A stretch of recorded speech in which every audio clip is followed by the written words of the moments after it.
সে যে স্কিলে নিজেকে গড়ে তুলতে চায় বা গড়ে তুলতে পারে সেই ধরনের পরিবেশ সৃষ্টি করার জন্য আমাদের সরকার দৃঢ় প্রতিজ্ঞ।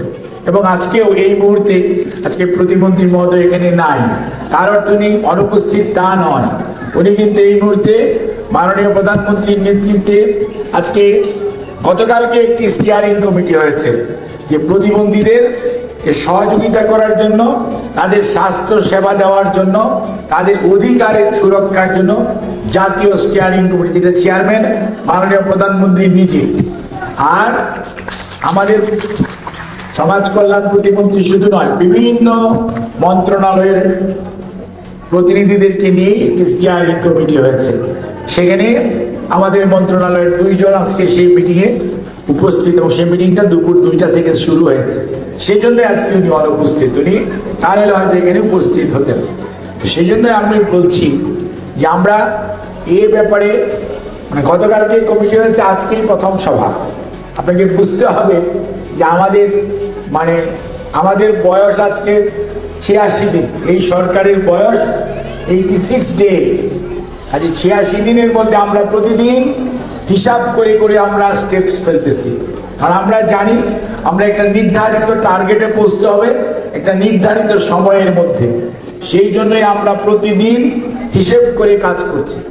কাজে আপনারা যারা এই অভিভাবকরা আছেন, আমি তাদেরকে ধন্যবাদ জানাইতে চাই, কৃতজ্ঞতা জানাই, কারণ আমি নিজে প্র্যাকটিসিং ফিজিশিয়ান, আমি এখনও রুগী দেখি এবং অনেক প্রতিবন্ধী আমার পেশেন্ট আছে, এবং তাদের গার্জিয়ানদের যে মমতা এবং সত্যিকার অর্থে তাদের যে মমত্ববোধ তাদের বাচ্চাদের প্রতি, এটা সুস্থ বাচ্চার প্রতি মা বাবার যে সত্যিকার অর্থে আপনার রেসপন্সিবিলিটি, তার থেকে কিন্তু প্রতিবন্ধী বাচ্চাদেরকে গড়ে তোলা এটা কিন্তু খুব কঠিন অ্যান্ড চ্যালেঞ্জিং টাস্ক।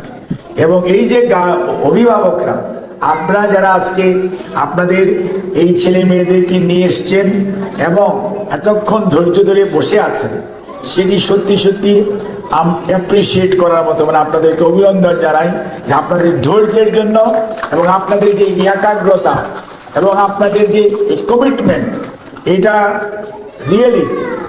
এবং এজন্যই কিন্তু আপনাদের বাচ্চারা অর্থাৎ প্রতিবন্ধী হওয়ার পরেও তাদের হয়তো কোনো একটা স্কিল নেই, কিন্তু তাদের অন্য স্কিল এত বেশি ফ্লারিশ করে যে তারা কিন্তু আমরা যেটি পারি না কোনো অলিম্পিকে গেম কোনো অ্যাওয়ার্ড পাওয়ার, তারা কিন্তু পাচ্ছে।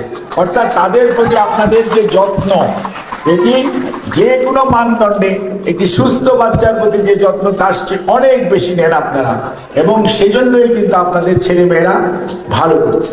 আজ আমরাও চাই আমাদের ছেলেমেয়েরা অর্থাৎ আপনাদের ছেলেমেয়েরা আরও ভালো করুক, এবং আমরা চাই কোনো একজন প্রতিবন্ধীও যাতে নিজেকে একা না ভাবে।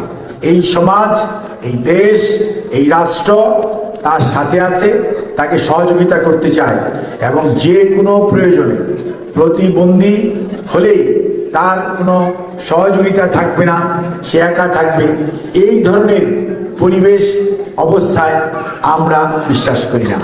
আমরা মনে করি যে আপনারা একা নন, আপনারা এবং আমরা এই সবাই মিলে আগামীর বাংলাদেশ, অর্থাৎ আমরা বলি যেখানে ক্ষুধা, দারিদ্র, বৈষম্য এবং কোনো ধরনের বিভাজন থাকবে না, সাম্প্রদায়িক সম্প্রীতি এবং সর্বোপরি একটি অন্তর্ভুক্তিমূলক সমাজ ব্যবস্থা গড়ে তোলার জন্য আমরা সবাই একসাথে কাজ করতে চাই।